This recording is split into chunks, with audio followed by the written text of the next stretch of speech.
หบหวมลาวรัสเซียลาโลส2024หายไตหัวคอกะเกียมและดำเนินการสู่หบหวมเพื่อดับศูนย์กลุ่มติดอาวุธผิดกฎหมายในกรณีที่ศัตรูนำใส่ยนต์บ่มีคนขับแบบสืบข่าวและยนต์บ่มีคนขับแบบโจมตีที่ดำเนินมาตั้งแต่วันที่18กันยาเป็นต้นมาจนมาฮอดตอนแลงของวันที่26กันยา2024นี้ได้จัดพิธีปิดอย่างเป็นทางการฝ่ายลาวนำโดยสหายพลตรีพันแสงบุญพันธ์ห้องหัวหน้ากรมใหญ่เสนาธิการกองทัพประชาชนลาวและฝ่ายรัสเซียนำโดยสหายพลตรีโนซุลบมิคาอิลยากบเลวีรักษาการผู้บัญชาการทหารเขตตะวันออกกองทัพสหพันธ์รัสเซียมีคณะรับผิดชอบซี่นำซ่อมหบแขกถึกเซินพร้อมด้วยนายและพลทหารกองทัพลาวรัสเซียเข้าร่วมสหายพลตรีพันแสงบุญพันธ์ห้องหัวหน้ากรมใหญ่เสนาธิการกองทัพประชาชนลาวกล่าวในพิธีปิดว่า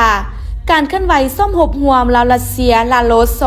2024ที่2กองทัพลาวรัสเซียได้พร้อมกันปฏิบัติมานี้เป็นบันทดถอนบทเรียนอันหนึ่งสร้างประสบการณ์ในการสู้รบให้แก่นายและพลทหารกองทัพประชาชนลาวให้สูงขึ้นเป็นต้นแมนบทเรียนทางด้านเทคนิควิชาการความรู้ด้านศิลปยุทธยุทธวิธีการสู้รบแบบใหม่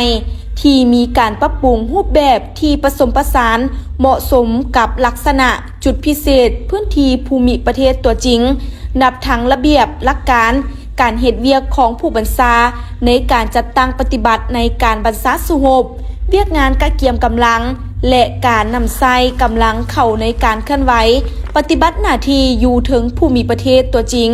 ด้วยหลายขนาดหลายระดับที่แตกต่างกันและทั้งเป็นการอบรมหัดแอบให้นายและพลทหารกองทัพประชาชนลาวเรียนรู้การนำใส่พาหนะอาวุธยุทโธปกรณ์ที่ทันสมัย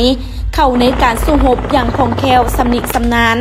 เกี่ยมพร้อมเฮ็ดสำเร็จหน้าที่ในการปกปักรักษาประเทศชาติเป็นการยกสูงฐานะบทบาทและความเข้มแข็งให้แก่กองทัพประชาชนลาวสามารถปกปักรักษาเอกราชอำนาจอธิปไตยและพื้นแผ่นดินอันครบถ้วนของชาติละไว้ให้มั่นคงจากผลสำเร็จในการซ่อมหบหวมลาวรัสเซียในครั้งนี้กระทรวงป้องกันประเทศแห่งสปป.ลาวจึงได้ประดับเหรียญไซพิลอาหารชั้น2ให้แก่คณะฝ่ายรัสเซียจำนวน4สหายเหรียญไซพิลอาหารชั้น3จำนวน4สหายและเหรียญกามิตรภาพอีกจำนวน64สหายซึ่งให้เกียรติประดับโดยสหายพลตรีพันแสงบุญพันธ์ห้องหัวหน้ากรมใหญ่เสนาธิการกองทัพประชาชนลาวอย่างสมเกียรติส่วนฝ่ายรัสเซียก็ได้ประดับเหรียญผัวพันร่วมมือการทหารของกระทรวงป้องกันประเทศแห่งสหพันธ์รัสเซียให้แก่นายและพลทหารของกองทัพประชาชนลาวจำนวน64สหายโดยการประดับเหรียญของสหายพลตรีโนซุลบมิคาอิลยากบเลวีรักษาการผู้บัญชาการทหารเขตตะวันออกกองทัพสหพันธ์รัสเซียอย่างสมเกียรติเช่นเดียวกันวันนี้ข้าพเจ้ารู้สึกเป็นเกียรติและภาคภูมิใจเป็นอย่างสูงที่ได้มีโอกาสเข้ามาร่วมการจัดตั้งซ้อมรบลาโลด2024ที่กองทัพสหพันธ์รัสเซียเป็นเจ้าภาพ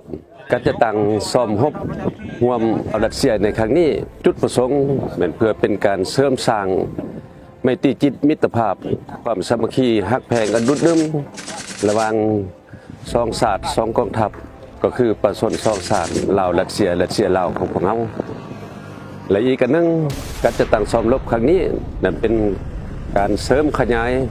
บทเรียนประสบการณ์ของสองกองทัพลาวรัสเซียลาวของพวกเราบ่รวมบ่เฉพาะแม่นสองกำลังของพวกเราที่เข้ามาร่วมการจัดตั้งซ้อมรบในครั้งนี้เพื่อให้การยกสูงความรู้ความรับผิดชอบในการชี้นำพาบัญชาและนับทางการนำใช้พาหนะอาวุธยุทโธปกรณ์ที่ทันสมัยอยู่กองทัพสหพันธ์รัสเซียของพวกเขาอยู่ในเงื่อนไขตัวจริงก็คืออยู่ในสภาพไม่ในปัจจุบันนี้การจัดตั้งซ้อมรบในครั้งนี้สามารถเฮ็ดให้นายและพลทหารกองทัพประชาชนลาวของพวกข้าพเจ้าเข้ามาร่วมในครั้งนี้สามารถญาติได้บทเรียนอันยิ่งใหญ่นำบรรดาสหายที่มีบทเรียนมีประสบการณ์ สมแล้วว่าเป็นกองทัพมหาอำนาจอย่างนั้นการจัดตั้งซ้อมรบในครั้งนี้นี่พวกข้าพเจ้าจะนำเอาบทเรียนอันยิ่งใหญ่และผลงานอันใหญ่หลวงในครั้งนี้ไปปรับปรุงก่อสร้างกองทัพประชาชนลาวของพวกข้าพเจ้าให้มีความเติบใหญ่เข้มแข็งหนักแน่นและก็กลายเป็นกองทัพปฏิบัติแบบแผนทันสมัย